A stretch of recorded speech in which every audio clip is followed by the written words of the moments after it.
include working on the floor of the stock exchange, real estate development, investment banks, and management consulting firms.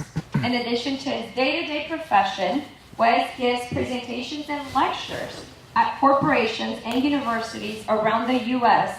on career development and young adults in the workforce. So please welcome Mr. Wes Rowland. Thank you very much. You're welcome. Would you like a mic or not? No, I'm good. I'm good. Thank you very much. No problem. Thank you guys for taking the time. But really, thank you for VitalLink. It is a really cool. I think I was around at just the idea stage of this. Yeah. So if everybody could please give a round of applause to VitalLink for putting this together. So VitalLink asked me to come out and kind of share my story. And my story is pretty simple. I grew up in a small town outside of Philadelphia. My grandparents, just to put it in perspective, had 99 great-grandchildren plus grandchildren, if that makes sense. So we had a huge, huge family. And I don't know if any of you guys have a huge family, but when you have that amount of people in your family, the goal was not necessarily to make them successful, it's to make them just to be able to survive. So we had this trickle-down effect. There wasn't a lot of education in my family. And fast forward, I was born and I was raised by a single mother. And we didn't have a lot. We had a lot of love in the house and everything. My mom did a great job of creating an environment for me where essentially for years I had no idea that we were broke. Until one day, and I think everybody can kind of point back to one day in their life or days in their life that really just alters the trajectory of their life's path. And for me, that day kind of happened when I was 11 years old. I walked into my mom's room, and she was crying on the floor, and I didn't know what was going on at first. I was kind of trying to comprehend it, and I found out that it was the landlord on the other end of the line telling us they were getting evicted from our apartment. And I couldn't fully intellectually grasp what was going on at that point, but I emotionally got it. It was probably the most emotionally stabbing thing that I've had happen to me, at least up until that point in my life. So I remember sitting back and saying, well, what does this mean? Well, it means that we can't pay the bills, so where are we going to live? And what can I do about it? And I came up with three things. Those three things were, okay, I have to get a job. So I got really lucky with that. I got a job pretty quickly. I went to a local golf course and found that to be a caddy, they didn't check your age. So I was able to get a job pretty quickly because they didn't care how young you were. The next thing I did was I picked up every finance book that I could. I wanted to become wealthy, but I had no idea how. I figured the answer was in a book somewhere. So I started reading every finance book and got my hands on. The third thing I did was I started asking everybody who I even thought was remotely successful, how do you get rich? If you would have met me when I was, a teenager or a young person, I would have said, chances are I would have asked you, how do you get rich? And fast forward years, and I stayed on that path, and I became obsessed with it. And eventually that goal evolved into, how do I get to Wall Street? Because Wall Street was synonymous with money. So I stayed on there, and then eventually when I hit 18 years old, I hit, I guess, a pretty big milestone. I got my first big break in my career. I met a mentor who owned several companies on different stock exchanges throughout the United States, and he kind of took me under his wing. And he said, listen, so I told him all of my goals, and he said, listen, if you think that with your family background you have no connections, if you think you're going to go to a college, get a great GPA, and go into the firms that you're planning on going to, you have no shot. You're going to be competing with hundreds of thousands of students with your same credentials. So by definition, you are a commodity, period. So that kind of hurt me a little bit, but he said, here's what I want you to do. Go to school, in your first week, get your first internship. Every 6 months, change internships, because you want a wide amount of experience to get the most connections as possible, plus you want a deep amount of experience. So I did exactly what he said.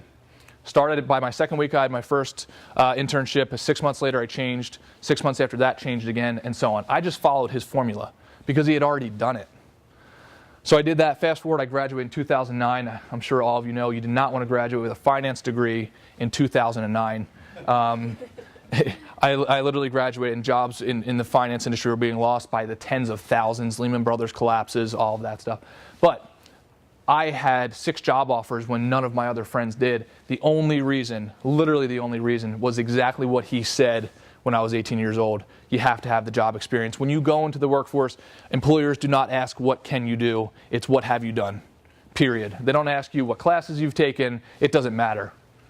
They want to know that you have applicable experience that's going to help the firm. So anyway, I had 6 job offers, was really fortunate to have his advice. I followed it, and then one of those job offers essentially led to me getting my dream career on Wall Street. And So I hit my goal. And I'm not saying that to sound impressive. I'm saying that because I found somebody who knew the path and I just followed it. I didn't make it more complicated than it was. I didn't get in the way, in other words. So learning that sequential, the sequential events that occurred in my career, you can take that and apply it to any industry because it's very applicable. So when you're navigating your own career, why don't you try finding somebody who's already done it and then just following that path? Don't reinvent the wheel. There's no reason to. So that's kind of the background, at least of my story. But I want to share with you, I think we have some career changers in here and interns and so on. So I wanted to share with you some other valuable information that I learned along the way. And often people will ask, oh, well, what did you learn in Wall Street? Or what did you learn from other people? And I really boiled it down to 3 fundamental things. So the 3 key lessons for kind of career success, not only from my own story, but from others who are way more successful than I am. And what did they do? And the first thing is you have to build your passion. And I'm choosing that verbiage very, very specifically. It's not finding your passion. It's not following your passion. I think that's a complete misnomer. I really think it's about creating your passion, building on it. You find your passion and develop it only through action. I've never met anybody that said was just sitting down one day and said, oh, it just came. It just doesn't happen like that. I've never met any successful person that says that.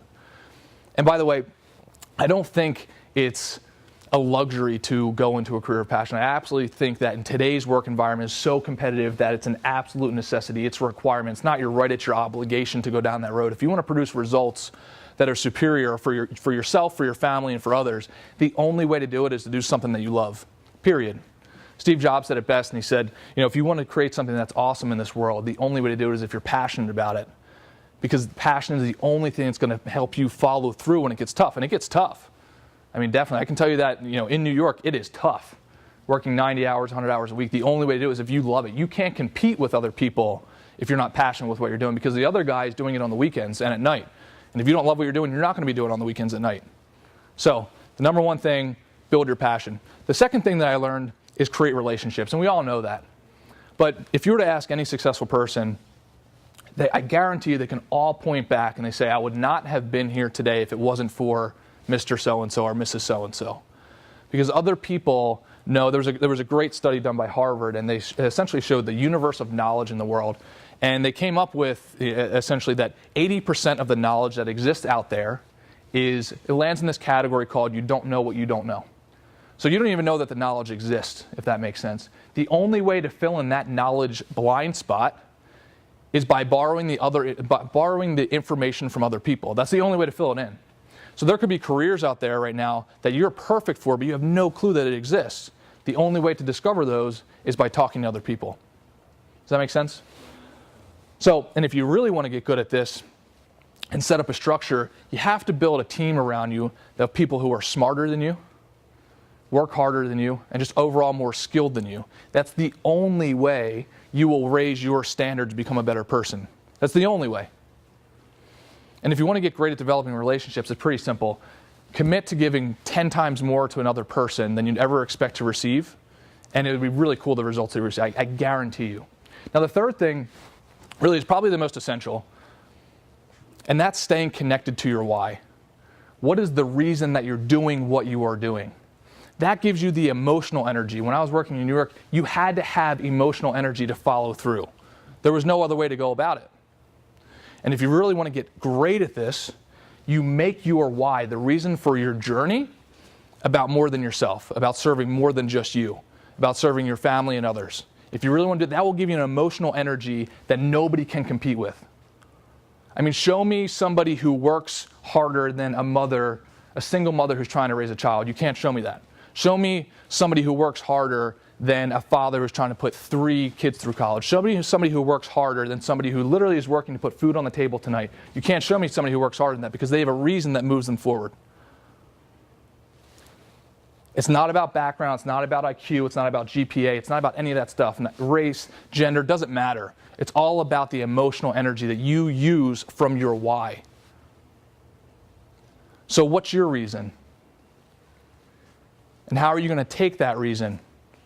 Do you have to put kids through college? Great. Take that with you to the next interview you go on. Do you have to put food on the table for your family? Awesome. Take that with you to the next presentation. Have to build yourself out of debt? Awesome. Take that with you every single day that you go into the office, and I guarantee you'll get the results that you need. So if you take that and use that emotional energy to develop the momentum that you need, you will reach your goals, I guarantee it. Don't let anything get in your way. I know that sounds cliche, but don't let anything get in your way. Stay connected to your why, and don't take no for an answer. And I know we're short on time, so thank you guys very much for listening to me. Thank you.